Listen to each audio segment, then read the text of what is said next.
మనందరి ఇళ్లల్లో నిశ్శబ్దంగా ఒక యుద్ధం మొదలవ్వబోతోంది. కాని ఇది ద్వేషంతో కాదు, ప్రేమతో జరిగే యుద్ధం. పెంపుడు జంతువుల మీద మనకున్న ప్రేమ. మీకు తెలుసా, ఈ ప్రేమే ఇండియాలో ఒక సరికొత్త వ్యాపార సామ్రాజ్యానికి పునాది వేస్తోంది. చూడండి, 4 కోట్లు. ఇది జస్ట్ ఒక నంబర్ కాదు.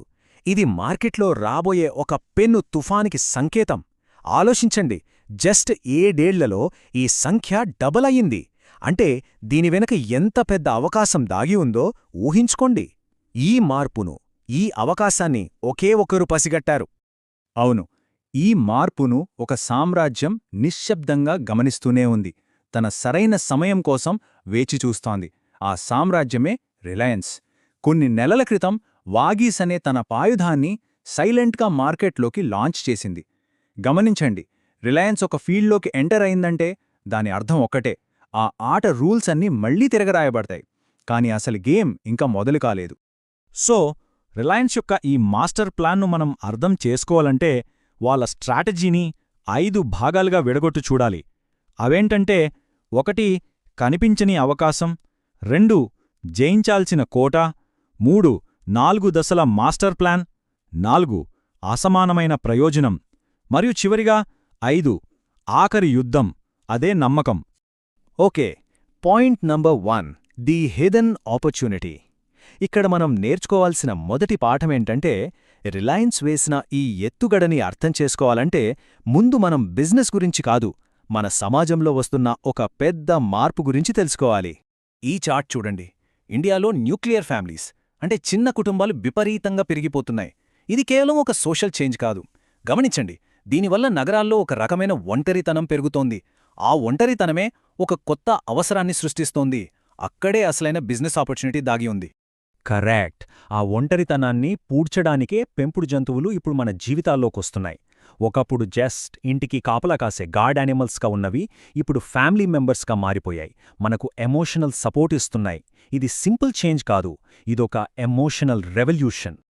మరి ఆ ఎమోషనల్ రెవల్యూషన్కి ఆర్థిక రూపమేంటో తెలుసా? ఇదే. ఈరోజు $3.5 బిలియన్ ఉన్న పెట్ కేర్ మార్కెట్ 2028 కల్లా $7 బిలియన్ పెరగబోతోంది. అంటే సంవత్సరానికి 15-20% గ్రోత్.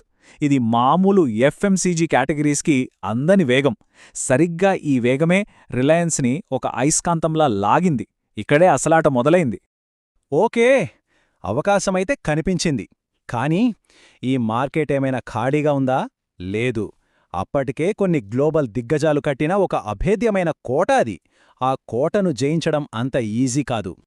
ఈ కోటకు రాజులెవరంటే మార్స్ మరియు నెస్లే. ఈ టేబుల్ చూడండి. ప్రీమియం సెగ్మెంట్లో వాళ్ల బ్రాండ్ రాయల్ కెనీన్ ఉంది. మిడ్ రేంజ్లో పెడిగ్రీ, చివరికి అఫోర్డబుల్ సెగ్మెంట్లో కూడా డ్రూల్స్తో వాళ్లే ఉన్నారు. అంటే మార్కెట్లో ప్రతి అంగుళం వాళ్ల కంట్రోల్లోనే ఉంది. కొత్తగా వచ్చేవాళ్లకసలు చోటే లేదు. అయితే ఇక్కడ అసలు ఛాలెంజ్ ఏంటో తెలుసా? ఆ బ్రాండ్స్ కాదు, వాళ్ల distribution network.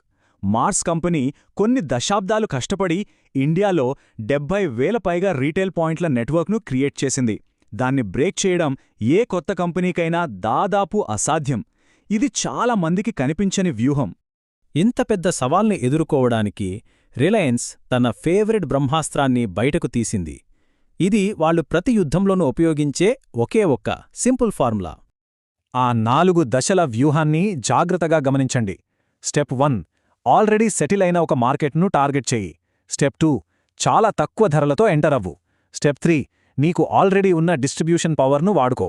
Step 4, market share కోసం మొదట్లో లాస్ వచ్చినా భరించు, లాంగ్ గేమ్ ఆడు.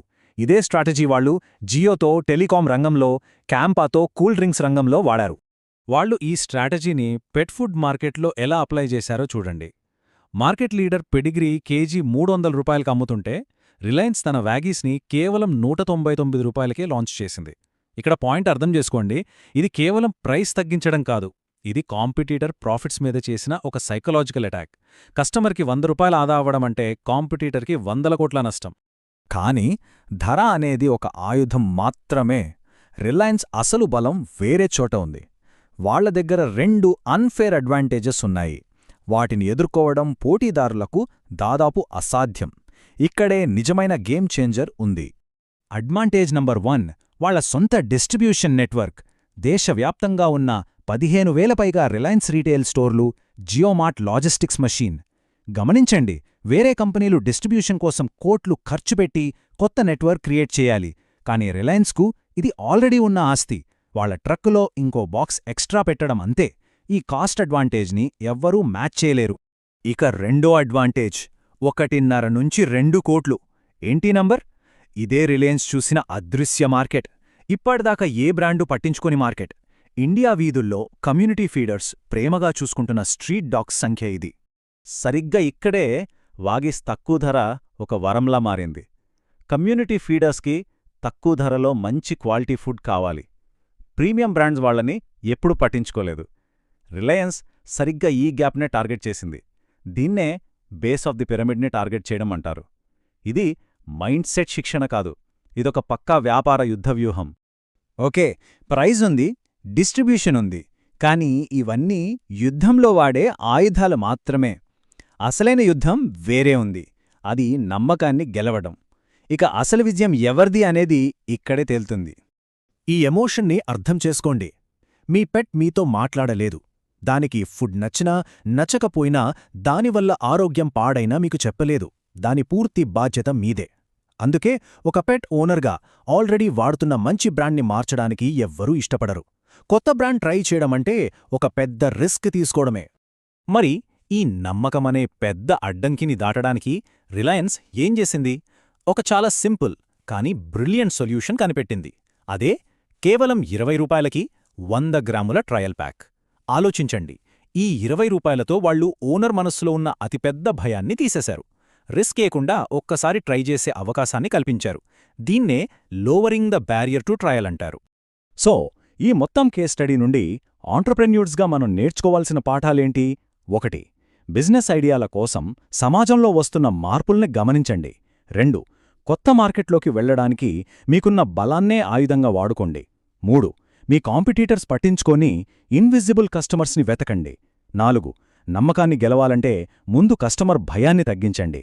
ఇవే విజయానికి సూత్రాలు. రిలయన్స్ అయితే యుద్ధరంగంలోకి అడుగుపెట్టింది. కాని అప్పటికే ఉన్న రాజులు తమ సింహాసనాన్ని అంత తేలికగా వదులుకోరు గదా. మరి ఈ పోరులో ఫైనల్గా గెలిచేదెవరు?